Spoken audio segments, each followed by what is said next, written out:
Hello, I got sorry for the video. I got an email off a lovely lady called Mary Thompson in Florida, the USA. Hello, Mary. I'm going to email you back, Mary, as well. By the way, just in case you never ever see this video, so I will email you back. Mary sent me the email via my website, www.tonyshuey.com, about the British Lion. Now, before I go on about this, I just say, do you know what? Every author I know in the world has got an author website. So if you've read a book and you enjoy a book by an author, any author, assuming they're still alive, drop them an email. Send them an email and tell them you enjoyed it. Or if you've got a question about it, drop them a question. Love it. Honestly, it's brilliant when you get a couple of these every so often, and they're brilliant when they come through. But anyway, leaving that aside, I got this lovely email off Mary, and what Mary says is, "Dear Mr. Schumacher," rather formal Mary, just call me Tony, but thanks anyway. I just wanted to drop you a line to say how much I enjoyed your second novel, The British Lion. I'd not read alternative history before, but after a friend loaned me a copy of your book, I was delighted to discover a whole new genre to read. I was worried that after your first book, actually this kind of goes bigger, the font goes bigger here, so I don't know if she's shouting at me or whatever, but I don't know. I was worried that after your first book, The Darkest Hour, I would be disappointed, but I'm delighted to say I love The British Lion even more. Well, thank you, Mary. I really, honestly, genuinely really appreciate that. And I save all these, by the way, I print them all off. I'm that tragically sad that I print them all off and save them, but Mary says, this is why I'm doing this video. I was curious as to know more about the world that John lived in, though. I wanted to know more about how President Lindbergh got into office. Please hurry up and get me more John Rosses as soon as you can. Thank you, your friend Mary Thompson. Well, Mary, I really appreciate you sending me the email, and I'm glad you did, because when you're saying you're curious to know more about how President Lindbergh got into office, to be honest with you, so was I when I wrote the book, and I really thought long and hard about it. That, you know, you can spend forever kind of thing like ploughing through this like alternative history that you create, and you can bring continents together and crash things apart again and drop bombs and have people born and stuff like that, which is a brilliant thing about being a writer. But it also, I feel, personally, detracts from the stories of the little people. You know, like John Roswick, the lead character in the book, John, who you know well. John is someone who is trying to get through in life, and he's got his head down, and he's just trying to get through life as best as he can. And I always feel that when you start bringing in these people, these great geopolitical leaders like Hitler and Churchill and, you know, President Lindbergh or Truman or whoever you want to bring in, you know, Roosevelt, you can kind of, you lose sight of the little people.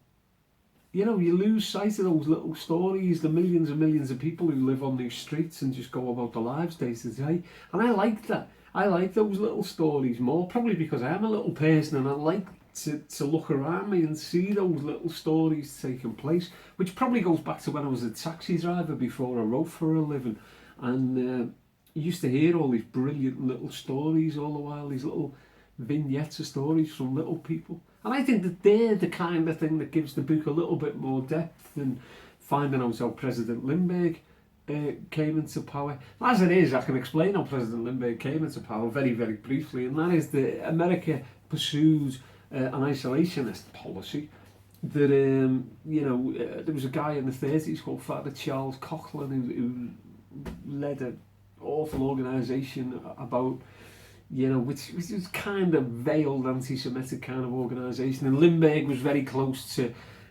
I wouldn't say he was close to Hitler, but he met Hitler. He bought a house in Berlin just before the war, and he sort of idealised image of fascism, in fairness to Lindbergh, before the grim dark workings of the Holocaust came to be known, but I think that Lindbergh did have anti-Semitic tendencies, and I think that prior to the Holocaust he really did believe in fascism. But what I would say in his defence was that the minute that America went to war with Germany, he volunteered to fight, and I'll commend the guy for that, and that for various, machinations of governmental policy, he wasn't allowed to fight. But, it's not a great leap to have him as president. He was incredibly popular in the States. He led the isolationist kind of movement in the States, and, a couple of little hiccups, and he quite could have well been President Lindbergh leading America through that period of world history. So that's how it could have happened. And that's why I didn't really go into it too much, Mary. But listen, thanks for the email, I massively appreciate it. Now, if I'm going to put a good email on, if I'm going to put a good review on that somebody sent me about The Darkest Hour and The British Lion, I'm going to have to temper that with the best review I've ever received. Forget the New York Times and the New York Daily Post. Forget all of those great reviews. The best review I ever received was on Goodreads, and it was from a guy called Clay Davis. And I hope you're watching, Clay. I genuinely do hope you're watching, because you give me 4 stars out of 5, which is brilliant. Thank you so much for that. But it was brilliant because Clay didn't bother adding anything to those 4 stars other than this one line of review, which is brilliant. And Clay basically says, 4 stars, a very bad picture of the author on the back flap. And I've got to be honest with you, Clay, I'm not going to argue with you. I don't know if you can see that. If you can't see it, buy your own copy and have a look. It is not the best author photo in the world, but I appreciate your 4 stars anyway, Clay. Thank you very much. So that's actually no, that's not it. I'll tell you what we'll do. I'll talk about this book because I've been reading it for the last couple of weeks. Hell's Ditch by a writer called Simon Bestwick, and I know Simon, so I'll put that out there so it doesn't look like I'm a fibber. He's signed a bigger thing for me. He has, look at that. I know loads of writers, and I tend not to leave reviews for other people's books, because when you leave one, you do kind of thing, because if you leave a bad one, you've lost a friend. This is brilliant. Hell's Ditch by Simon Bestwick. It's book 1 of The Black Road. It's published by snowbooks.com, and it's brilliant. I'm really enjoying it. I'm about a third of the way through at the moment, and it's got me gripped. So have a look at that, Hell's Ditch by Simon Bestwick. And I'll tell you what, while we're here, let's have a look at what else I'm reading for those, because I'll stick this on Goodreads and it saves me typing them all up. I'm reading a brilliant biography by a guy called T.E.B. Clarke, and this is from the 70s, I think it was published in the 70s, 1974. T.E.B. Clarke was, I think, an eccentric, let's say. If you have a look at his cover photo, I tell you what, if Clay Davis is having a go at me over my cover photo, I'll look at that one. I think it's fair to say that T.E.B. Clarke, there's a lot to learn from me when it comes to cover photos. But the man was a genius. He wrote, you've probably not heard of him, this guy in the States, but he wrote some fantastic British Ealing black and white comedies in the 40s, 50s and 60s. Notably Hue and Cry and Passport to Pimlico and all these fantastic films. If you got Netflix, dig them out because they're absolutely superb. What else am I reading? Robert Harris, again, I'm reading this again because I like the book. An Officer and a Spy.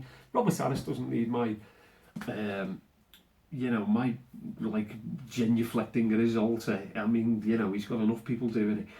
Brilliant book, second time I've read it. Worst cover in Britain. Look at the state of the cover on that. It's absolutely awful. Let's have a look at this cover. Yeah, alright, he's got a better cover photo than me. But that looks like someone knocked it up on Word or something like that one morning, hungover. So, I don't know who's doing your covers, Robert, but get it sorted, mate. Yeah, I know. Okay, that's it. Thank you very much. Thank you, Mary, for giving me the idea for this. Have a wonderful weekend, or if you're watching this midweek, have a wonderful week. Don't forget The British Lion, The Darkest Hour, 2 John Rossiter thrillers. Book 3's coming early next year. And thanks for watching. Thank you.